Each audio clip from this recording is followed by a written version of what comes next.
يا أيها الذين آمنوا هل أدلكم على تجارة تنجيكم من عذاب أليم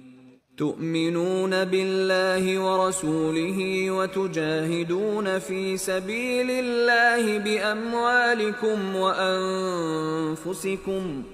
ذلكم خير لكم إن